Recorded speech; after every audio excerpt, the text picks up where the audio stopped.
Democratic leader. I came to the floor yesterday to voice my serious concerns with some of the remarks made by the Secretary of State nominee Rex Tillerson in his hearing. I was worried that his milquetoast posture towards Russia, especially his failure to support strong U.S. sanctions, the existing or the proposed, bespoke a fundamental misreading of the geopolitical climate and the true nature of our international security challenges.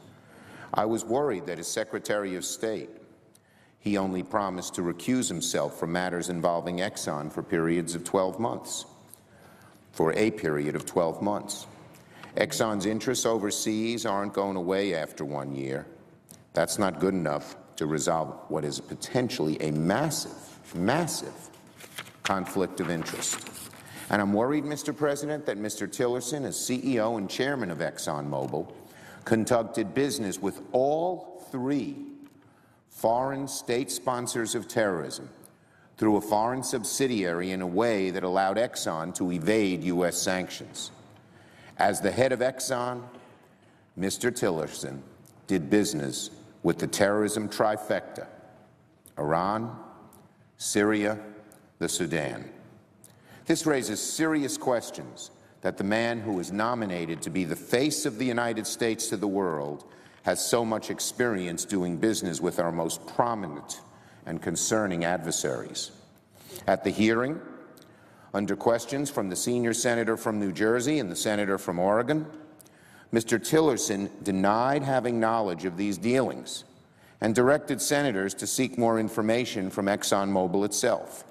3 times he told the committee that, quote, he did not recall any of the details.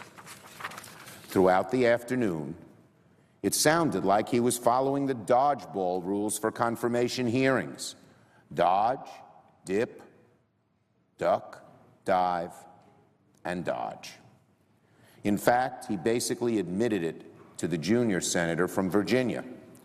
Now, I just read in the Washington Post that on 3 separate occasions, the SEC, the Security and Exchange Commission, wrote letters directed to Mr. Tillerson himself, seeking more information on these undisclosed dealings during his tenure as CEO and chairman. Once on January 6, 2006, once on May 4, 2006, and again on December 1, 2010. Mr. President, in general, I like to give people the benefit of the doubt.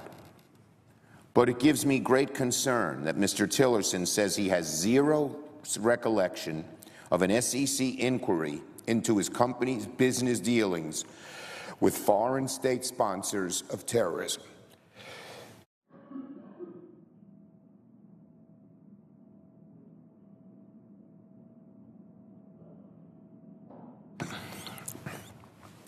Real concern.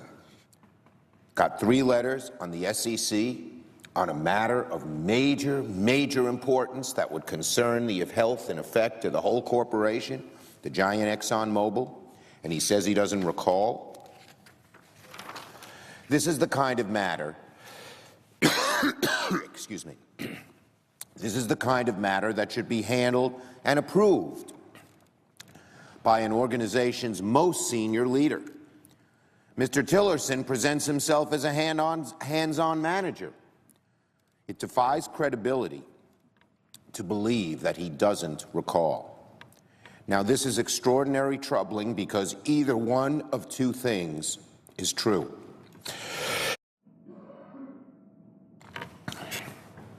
Either Mr. Tillerson was aware of the SEC letters and was familiar with these dealings, but didn't want to answer the questions honestly, or indeed, he had no knowledge of consequential financial disclosures made by his own company. If you consider that in concert with all the other things he claimed to have, quote, no knowledge of, including the widely reported extrajudicial killings in the Philippines, whether or not Saudi Arabia was a human rights violator, imagine. He had no knowledge of whether Saudi Arabia was a human rights violator. People in a fifth grade world history class would know that. Whether or not his company was engaged in lobbying or perhaps for energy sanctions, then maybe Mr. Tillerson does not have the necessary management skills or knowledge to be the chief diplomat of the United States of America, running a department that is obviously worldwide, far-flung, with thousands and thousands and thousands of employees. Mr. President, simply put, we need answers. What did Mr. Tillerson know, and when did he know it? Because the American people expect their Secretary of State to be straightforward and honest with them, not coy, not dissembling. And most importantly, they expect him or her to have the interests of the American people and our friends and allies around the world at the forefront of his mind. Unfortunately, for Mr. Tillerson and for this country, yesterday's hearings, today's reports raise more questions than answers. The American people deserve answers. Thank you, Mr. President. I yield the floor. Under the previous order, the leadership time is reserved.